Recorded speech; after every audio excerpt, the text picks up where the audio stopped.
about Manila Times and people like Rigberto Tiglao is the fact that they accuse other people being double-tongued. They want everybody to turn to China, but then they get mad at America if they don't defend the Philippines, right? Then they make arguments why America can't defend the Philippines, but they sit there and say they should get rid of America anyway. You can see all the back news articles I've done. So that's why they put it under opinion here. And unfortunately, Robert Tiglao is kind of a joke. So according to him, the big reason why we cannot believe Vice President Harris' assurance, which she's American Vice President, to support our territorial disputes in the South China Sea is that the U.S. doctrine on this issue has long been settled and documented. It doesn't recognize the Philippines and 3 other nations' territorial claims. If you go look into it, it's not even true. Okay, therefore they cannot intervene in these armed conflicts.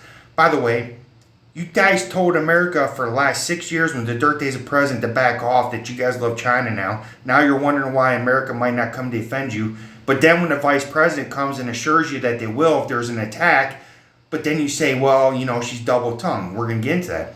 There's no evidence, documentation that the U.S. policy has been changed. Harris and the other American officials simply make it appear that it has changed. Harris speaks with a forked tongue. That's something Robert Tiglao does on a daily basis. I proved it in the past articles. He does not even like America. He loves China. And according to him, in one of the articles he read, that Philippines don't even have a map anyway, just give it to China. That's what his argument was. So he doesn't even care if the islands get defended. He wants it to go to China, which is the basis of this argument anyway, is let China just have their way. Right? So it was President Marcos, the current president's father, who demanded that the Americans give him a clear written statement on the issue way back in 1976, 46 years ago. As reported in 1976 document, President Assistant National Security to the President for Declassification, the U.S. State Department, the President Assistant for National Security told President Gerald Ford, this is all junk. Basically, what's funny is a few years into Duterte's presidency, he told America that he was canceling the defense treaty anyway, right? That the defense treaty, he just doesn't want it. He was going to turn to China anyway. So their argument, and I know that Locust and a few other people sit there and say, well, America, they didn't defend us for like, but you told America to go away. You guys are the ones that made America go away. You turned to China. Now all of a sudden you guys got that, oh crap, what do we do? Look, can America defend us to begin with, right?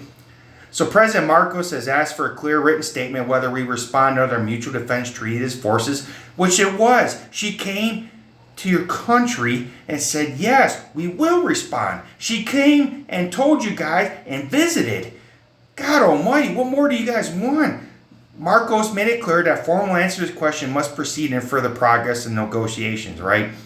So, you can get into all that crap later. But the rebate, Marcos had just authorized a private storm with Swedish and Filipino companies, which American oil companies and miners take, to explore gas in the oil, right?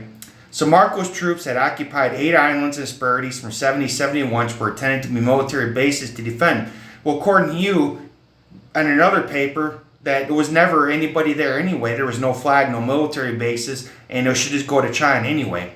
So China, Vietnam viciously appointed the occupation, claiming that these areas are part of their sovereign territory but could do nothing. China was then in a deep political and economic crisis because of the emphatically called the Great, I don't want to talk about that, it was all junk.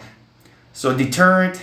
So Marcos apparently was concerned that the battle-hardened troops of North Vietnamese army, blah, blah, blah, or the Americans didn't, blah, blah, blah, blah, blah, blah. So once again, we have bunch of junk that doesn't go anything, goes back to Vietnam. He's trying to write, oh, America lost Vietnam, so, you know, even though if you look at the numbers, America really didn't know, we just withdraw. We just didn't want to be there no more. It doesn't help when you tire your own troops. That's another conversation.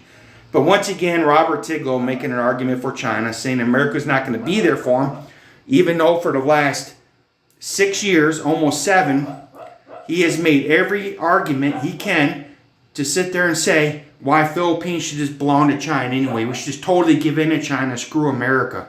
So another joke article written by an idiot on an idiot newspaper. But I don't even know what their standards are for hiring over there in Manila Times. I don't think they have standards. I just think, you know, when you go in for an interview at Manila Times, they ask you, do you love China? If you say yes, you're hired.